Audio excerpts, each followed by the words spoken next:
Hi, this is Ryan West, and we're at Dungeon Beach in Williamsburg, Brooklyn, and we have a task today. We have to mix some drums. We're working on White Lines Remix by Chon Sodero.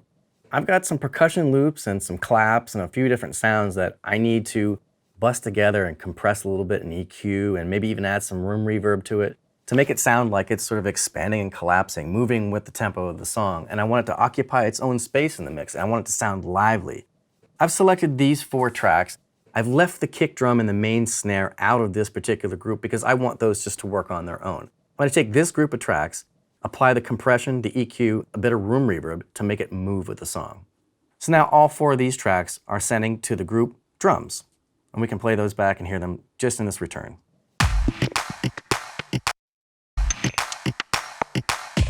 The reason why I do it that way is because I want to be able to apply these processors on all of these at the same time, so I don't have to use separate compressors. I can also make the compressor react to all 4 of these together as a group, rather than me just putting it on each individual track. I think for this particular application, I want a compressor where I have more controls. I want to have attack control, release control. I want to be able to select the ratio. Let's go ahead and open up the FET Compressor, because I think that's got all the controls that we need for this. And what I'm looking to do here is, I don't want to compress all that much, but what I want to do is be able to adjust the attack and the release time to move in time with the song so that the drums start to pump in and out just a little bit. So I'm going to go ahead and set the ratio to about 3.5 to 1, maybe 4 to 1, somewhere right in that zone.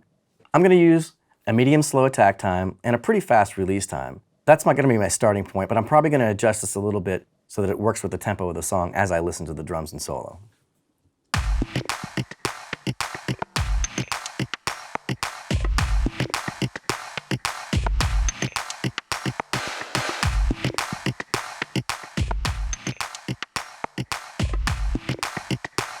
Listen as I adjust this release time from fast to slower and how the compressor just doesn't let go in time for it to breathe with the song. That's why I'm using a fast release time. I want it to release quick enough so that the compressor is reacting to the beat.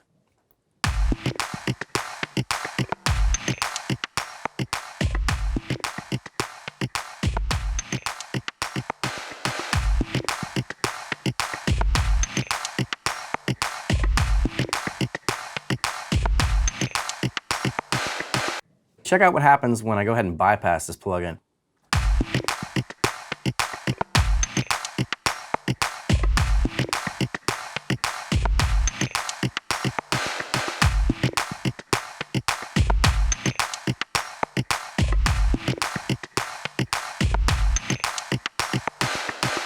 One of the other things that I want to work with here on this particular compressor is a pretty unique feature. In the detector circuit controls down here on the bottom right-hand corner, I have this low cut filter. So check out what happens when I start bringing this thing up.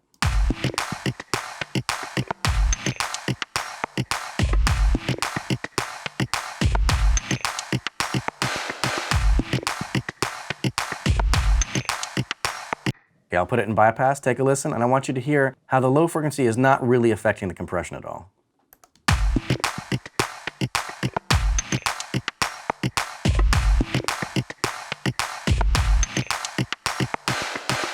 You hear how it's bringing out those little sounds, the little claps and whatnot, but it's really not affecting that low frequency stuff. So that's a pretty handy circuit. But now I want to go ahead and grab an EQ and maybe enhance the top end, maybe the high mid-range in this so that it just pokes out just a little bit more. I want to hear the effect of that compression, and I think I'm probably going to add something around 3, maybe 4K.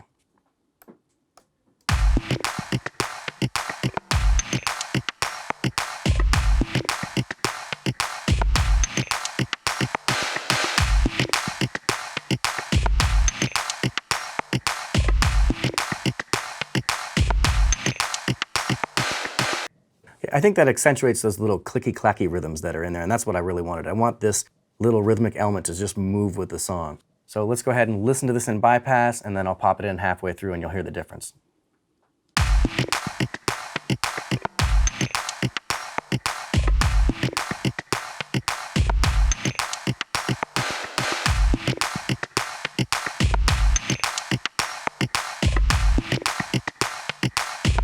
I think that's where I want to start, but of course, I got to listen to this in context. If it doesn't work with the rest of the mix, then I don't know what I'm doing here.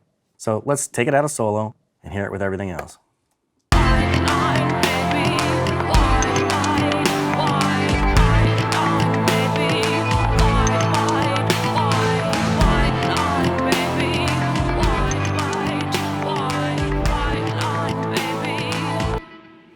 think I maybe add a little bit too much of that 3K. I'm going to back that off.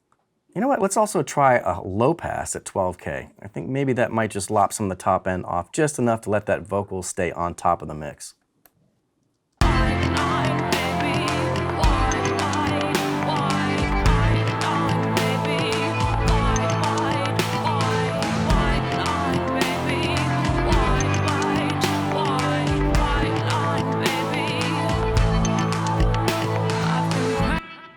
That sounds pretty good, but you know what, I still want these percussion elements to be a little bit more exciting. Let's try setting up a room reverb and just kind of put a little space around it, make it sound like it's in a natural space.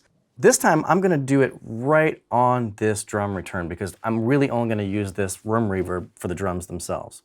So we're going to use this saw reverb, and like I said, I'm going to choose a really small space. I want it to be, yeah, medium diffusion's just fine, but I want this to be pretty short. So I'm going to roll this time back to 500 milliseconds or so.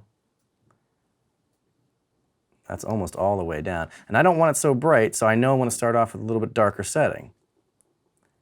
And of course, I have my mix blend control. I don't want 100% wet on this. I'm going to probably only put 20 or 30% on it, but I'm going to start with it all the way down in the dry position. And then as I listen to it in context, I'm just going to start bringing that reverb up until it feels like it's filling the space I want to put it in.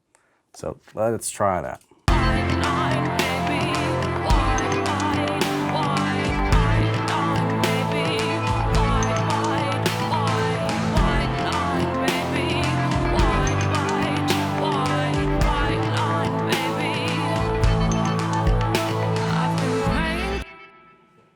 Let's listen to those in solo. I want to hear what that reverb is really doing. I'm going to bypass it first, and then I'm going to pop it in halfway through so we can tell the difference.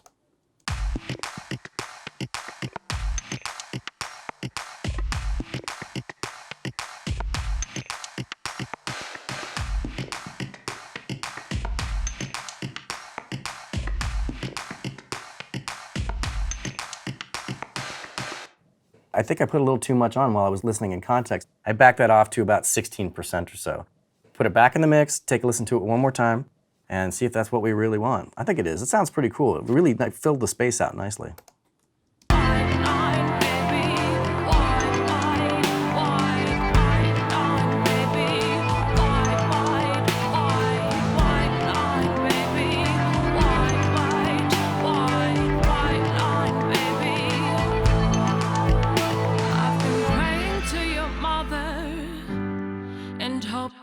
You know, there's many different ways to mix drums, as there are people who mix drums. And this is just one approach, and this is how I felt like I needed to do it for this song. Feel free to try different stuff out. I mean, you don't have to use reverb, you don't have to use EQ, you don't have to use delay. Just have fun with it and try to make the drums move with the mix. That's the key here.